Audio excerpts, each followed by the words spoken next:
Chapter 9. While sitting in the quad at Montebello High School, Ashley bit into a warm slice of pizza. A string of melted cheese clung from her mouth to the crust as she lowered her hand. She tried to rip it with her fingers, but it just stretched longer, sticking and tangling her fingers. Two cute varsity football players, Jesus and Enrique, sitting at a nearby table, pointed and laughed. She felt so embarrassed. She used to like Enrique before her ex-friend Marisol spread rumors of Ashley being a slut. After he heard those lies, he looked at her differently, like she was less than other people. Other girls stopped talking to her as well. A week later, Marisol asked him out. Ashley never even had known Marisol liked him. If she had, she would have stepped aside, offering no competition against her friend. Since then, she had been leery of making new friends, preferring isolation. She looked down at the small brick wall where she sat. Beneath her long-sleeved blue blouse, her white shorts dazzled in the sunlight. The skin of her legs and feet warmed. She wore only sandals. The rays felt protecting, sustaining. She focused on this. It made her feel safe and centered. The sky was a turquoise blue extending into forever. The blinding white-yellow patch overhead amazed her. She learned from her astronomy teacher that the sun was a whole bunch of nuclear explosions and hot gases. This light travels 93 million miles in about 8 minutes to warm this cold, crusty planet. When you see the sun in the sky, you are actually looking 8 minutes into the past. People manage to forget this miracle above them every day. As she was thinking these good thoughts, fear knitted itself into a corner of her heart, stitching its way to the core. She couldn't stop it. She didn't want to stop it this time. It was a message something bad was going to happen. She was sure, although she couldn't explain just how she knew this. The creature wouldn't wait till night. She had previously thought daytime was safe, but the security was melting away, and the sun now felt hot and cancerous. She picked up her books, abandoning the messy pizza on the brick wall. As she walked toward an elm tree to sit in cooler shade, she tripped on an uneven crack in the pavement and fell. With her right cheek burning against the heated cement, she saw Marisol staring at her, seated at a lunch table with two follower friends, Susanna and Jackie. Their perfect legs were all crossed in the same direction in their red and white cheerleader uniforms. Each smirk and giggle from them stung. Pushing herself up and gathering her books, she wanted to hide away in an empty classroom. She continued to the shade, breathing faster with each quickening step, trying to dodge the whispers passed amongst the cheerleaders. She wouldn't feel this bad if the shadow creature wasn't tormenting her as well. Was she the only person pursued by it? How could it find her in broad daylight? Wasn't there a balance of justice in the universe? Places should exist that were protected.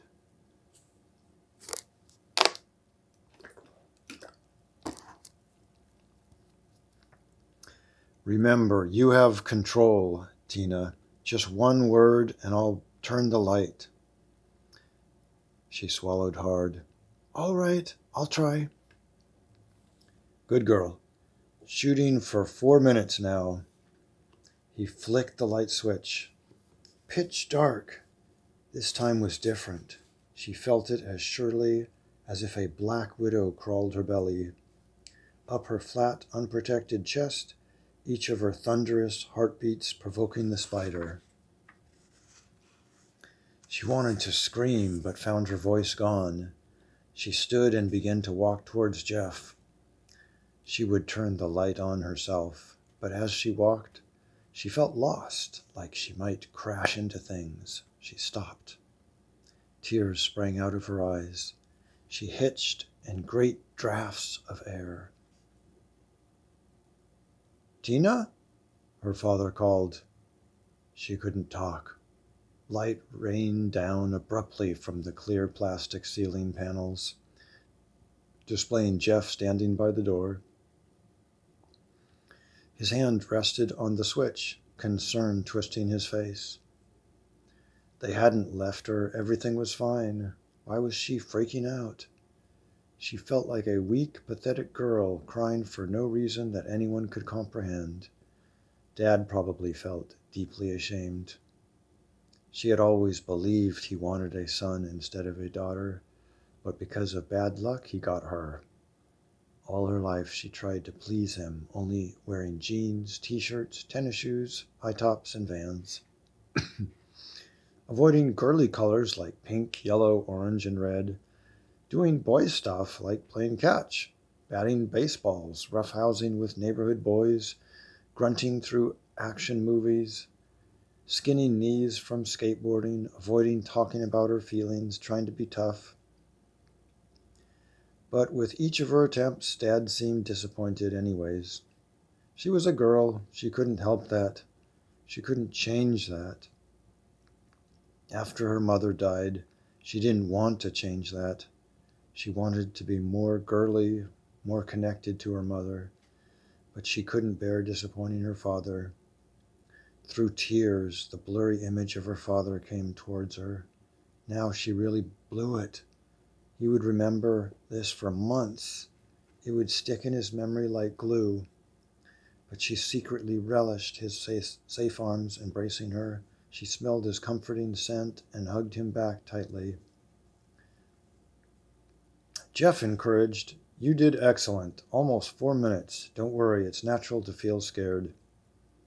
She winced at his last word.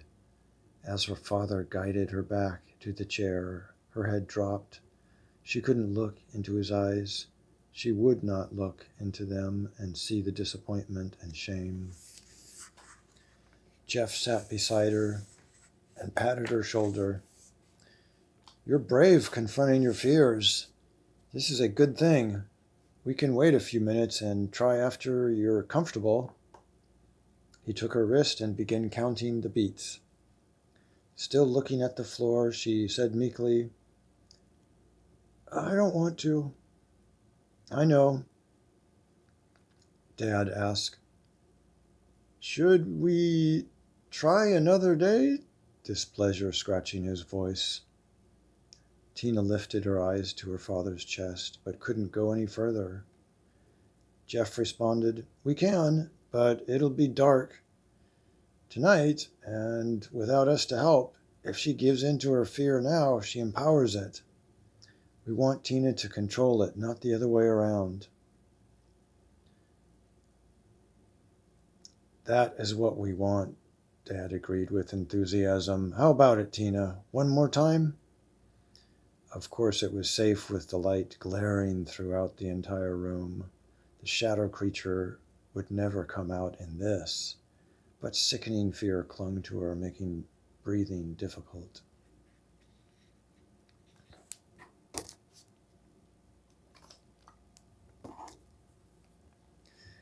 The shade of the elm didn't make Ashley feel any better. She pulled out a pencil and blank paper from her notebook and began to draw with her dominant hand, her left. It usually felt comforting to put her feelings down on paper. It made them come out of her rather than just sit inside and distress her. She didn't know what she would draw, but just allowed her instincts to roam. The picture started as a box. Then came chairs and 3 people inside the box. No, she thought as she looked at it more carefully, it wasn't a box at all, but a room.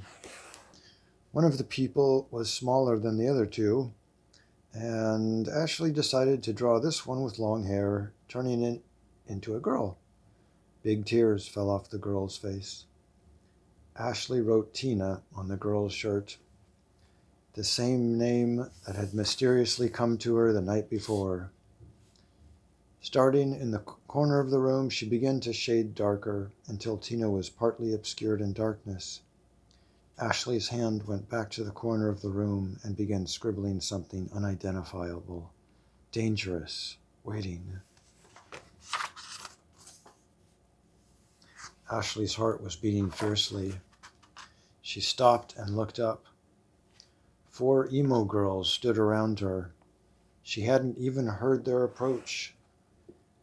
Their mostly black clothing, tight jeans, and hair in strange waves jutting outward and over faces made them quite different from other high school cliques. Emo was short for emotional. She identified with that aspect of the clique. She had harmed herself by cutting her wrists in the past, as some emos do. One of the girls, Dolores, she recognized from her freshman biology class. Dolores leaned forward, studying the drawing, pulling her hair from her pale face. "That's cool." Ashley smiled. This was difficult because she felt nervous.